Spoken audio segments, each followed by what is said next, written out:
ڕێژەی جیابوونەوەی نێوان ژن و مێرد لە هەڵکشاندایە و پسپۆڕانی کۆمەڵایەتیش بەرزبوونەوەی ڕێژەکە بۆ چەندین هۆکار دەگەڕنەوە. لە سیمینارێکیشدا کە ڕێکخراوی لیدیا بۆ هاوکاری مرۆیی بابەتێکی لەژێر ناونیشانی هۆکارەکانی زیادبوونی تەلاق و ڕێکارەکانی چارەسەر ڕێک خستە بوو، چەندین ئاماری ترسناکیان لەبارەی بەرزبوونەوەی کێشەی خێزان خستە ڕوو.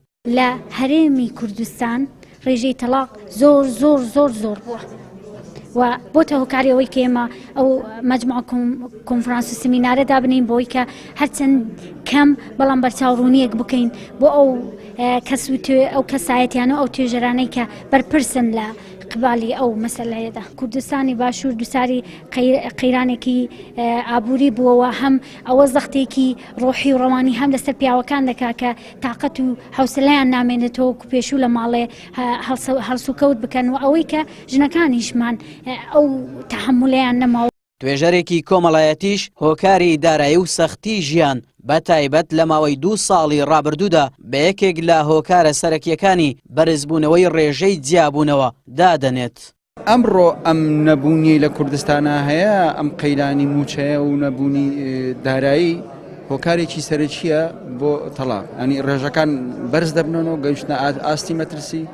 بۆیە من لە ڕێی ئێوە داوا لە حکوومەتی هەرێمی کوردستان دەکەم بۆ تێکنەچوونی یاخود نەپچڕانی ئەو شیرازە کۆمەڵایەتیەیە یاخود ئەو شیرازە خێزانەی ناو کۆمەلگا ئێمەدا هەیە، هەوڵدان بەڕاستی بژێوی ژیانی خەڵک چارەسەر بکەن. مامۆستایەکی زانکۆش دەڵێت نزمی ئاستی ڕۆشنبیری و جیاوازی تەمەن و لێک تێنەگەیشتن لە نێوان ژن و پیا و بەشێکن لەو هۆکارانەی وا دەکەن خێزانەکان لێک هەڵوەشێنەوە.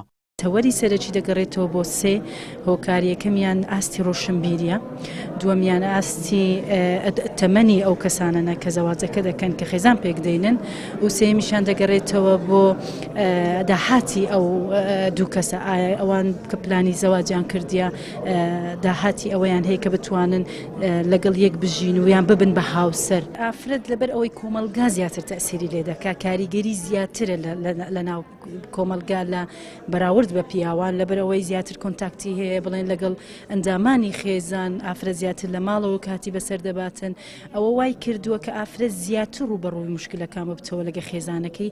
بەپێی ئەو ئامارەی کە ڕێکخراوەکە ئاماژەی پێکرد لە ساڵی 2017دا تەنها لە شاری هەولێر 1974 خێزان بەهۆی جیابوونەوە هەڵوەشاونەتەوە و لە مانگی یەکەمی ساڵی 2018دا 517 خێزان کێشەکانیان بردۆتە دادگا و ناوی خۆیان بۆ جیابوونەوە تۆمار کردووە. هاوکات پسپۆڕانی کۆمەڵایەتی بەرزبوونەوەی حاڵەتەکە بە مەترسی دەزان و پێیان وایە خراپی بژێوی ژیان و نەبوونی پارە لە باخەڵی تاکەکاندا سەرەکی ترین هۆکارن بۆ زیادبوونی کێشەکان و بڕیاری جیابوونەوەی ژن و مێرد. دەشڵێن ئەرکی حکوومەت و لایەنی پەیوەندیدار لە ئاستێکی لاواز و خراپدایە بۆ چارەسەرکردنی کێشەکان.